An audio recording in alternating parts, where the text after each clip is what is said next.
Sesi ini kita ada di penghujung acara kita, dan saya yakin Bapak Ibu semua, proses dalam kelas ini memang waktunya singkat, ya, tidak mungkin untuk menyelesaikan semua persoalan. Paling tidak apa yang disampaikan oleh narasumber 2 hari ini terakhir, termasuk yang terakhir tadi oleh Bu Jui, sekali lagi kita kasih aplaus untuk narasumber kita.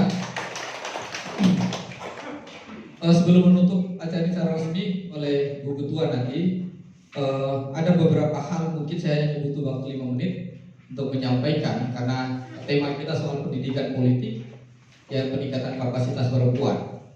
Yang pertama, bahwa yang disampaikan Bu Juwita tadi adalah menjadi bagian penting, instrumen atau nilai yang harus kita terjemahkan di dalam 2 hal. Karena saya lihat tadi, saya saksikan mimpinya, harapannya ingin semua suami tercinta agar terpilih kembali.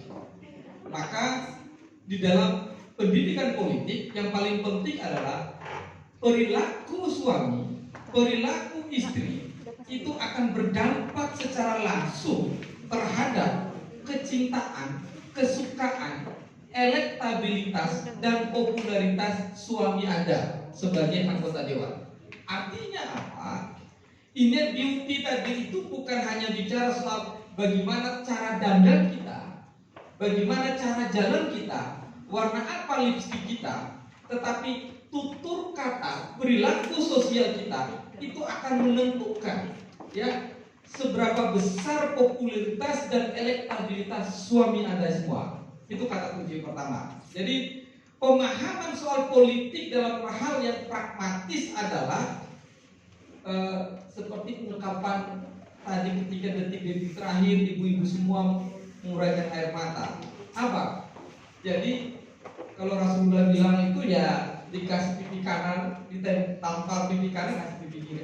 Makna sederhananya adalah tidak semua ocehan konstituen, tidak semua ocehan warga yang bisa jadi dia sakit hati, dia iri, lalu kemudian kita reaksioner menyikapinya, bahkan memasang statusnya di Facebook. Maka tunggulah kegagalan suami Bapak Ibu semua kalau kemudian cara bersikap kita. Jadi di dalam pemilu itu ada 3 tipe pemilih. Yang pertama adalah pemilih yang tipenya adalah rasional. Apa itu rasional? Dia akan memilih suami ibu-ibu dengan pikirannya, dengan melihat rekam jejak, perilakunya, prestasinya. Itu disebut dengan pemilih rasional. Orang-orang yang seperti ini, orang-orang yang cerdas, yang dikasih apapun, diintervensi apapun, dia tidak akan berpengaruh. Itu yang pertama. Yang kedua, ada yang disebut dengan pemilih transaksional. Pemilih transaksional ini, dia akan memilih mengikuti suami ibu-ibu semua kalau ada wangi pironya. Ya, banyak Kak, sangat banyak. Apalagi Dogo itu pemilihan kepala desa luar biasa, kepala desa atau apalagi DPRD-nya. Itu fakta sejarah kita. Kos politik, pemilih transaksional. Nah, yang ketiga, ada yang namanya pemilih tradisional.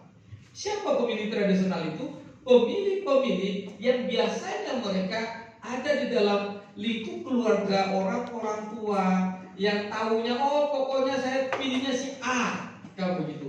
Mau dikasih transaksi apapun, mau dikasih sogok apapun, mau dikasih ceramah soal apapun, dia loyal. Ini biasanya pemilih yang tradisional, tapi dia punya idealisme soal pilihannya. Nah, maka dari 3 tipologi pemilih tadi itu, ibu-ibu sebagai pendukung perempuan politik di dalam memperjuangkan nasib suaminya sebagai politisi, maka harus menelaah sekitar kita. Jadi contoh, kalau ibu sudah tahu kelompok yang sebelah itu transaksional, jangan datang ke sana ceramah dengan pengetahuan, oh begini nggak masuk. Oke? Atau Anda tahu itu adalah pemilih yang rasional, Anda mau nyogok, maka Anda bisa dilapor balik. Oke? Yang kedua, yang berikut adalah kalau Anda tahu itu adalah pemilih tradisional, maka jangan Anda yang datang ke situ. Kirim orang-orang sebaya dia yang bisa mempengaruhi. Ya, misalnya Mungkin ibu dengan orang tuanya beliau ini usianya jauh, tapi ibu mau datang ke rumahnya, jangan. Coba kirim orang tuanya. Ini dalam hal bagaimana kita memastikan bahwa suami kita ada pada posisi orang-orang yang dipilih karena keterpilihannya berdasarkan apa? Yang paling penting adalah, apalagi Doku, secara demografi jumlah penduduk perempuan jauh lebih banyak daripada laki-laki. Yes. Artinya apa? Itu yang punya hak pilih. Artinya apa? Kalau hari ini peran dari ibu-ibu untuk memastikan suaminya terpilih, jaga rukurabi, itu paling penting. Ya. Jaga rukurabi gahi asar ilu. Ya. Yang berikut apa? Naikkan grafiknya gahi rawi pahu. Itu prinsip dalam. Kalau kita mau jujur bicara soal kondisi dari Akagoku, ya kita semua sama-sama tahu. Maka jangan kemudian kita datang ke satu kampung yang mohon maaf mungkin dia cari pagi makan pagi, cari siang untuk makan siang, tetapi kemudian gayanya pakai mobil Pajero untuk ke sana. Artinya Anda sedang menjerumuskan kegagalan suami. Kenapa? Itu disebut dengan perilaku pemilih. Jaga ruku rabi, paku bekindai, gahi rawi pahu. Itu adalah semboyan yang pernah ditulis oleh almarhumah Dr. Siti Hadijah, ya. Dan kemudian dalam buku Po Sengaji Kain yang sejarah besar bicara soal dua kultur secara antropologis, sosiologis soal perilaku gahi rawi pahu, jaga ruku rawi di dua kesultanan besar saat itu, Bima sama Domu, ya. Jadi ini pesan politik, ya. Mudah-mudahan saya yakin dan percaya 2024 ya sama-sama doa suami-suami ibu semua, ya, sebagai kakak-kakak saya, saudara-saudara saya akan terpilih kembali dan menjadi politisi yang baik. Terima kasih. Assalamualaikum warahmatullahi wabarakatuh. Saya mohon dengan hormat Ibu Ketua untuk menutup acara ini dengan resmi. Bismillahirrahmanirrahim. Assalamualaikum warahmatullahi wabarakatuh. Alhamdulillah, kegiatan BIMTEK kita ini berjalan dengan lancar dan banyak sekali manfaat yang kita dapatkan mulai dari kemarin sampai dengan hari ini, dan mudah-mudahan dapat bermanfaat buat kita semua apa yang kita dapatkan ini. Dan lewat kesempatan ini juga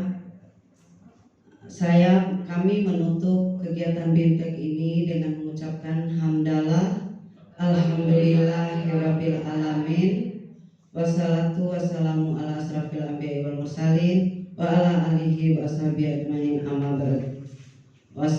Wassalamualaikum warahmatullahi wabarakatuh.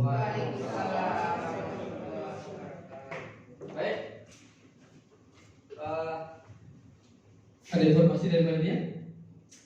Makan siang? Ini makan siang sudah siap di ruang. Oh, oke. Makan siang sudah tersedia. Jadi sekali lagi mohon maaf apabila kami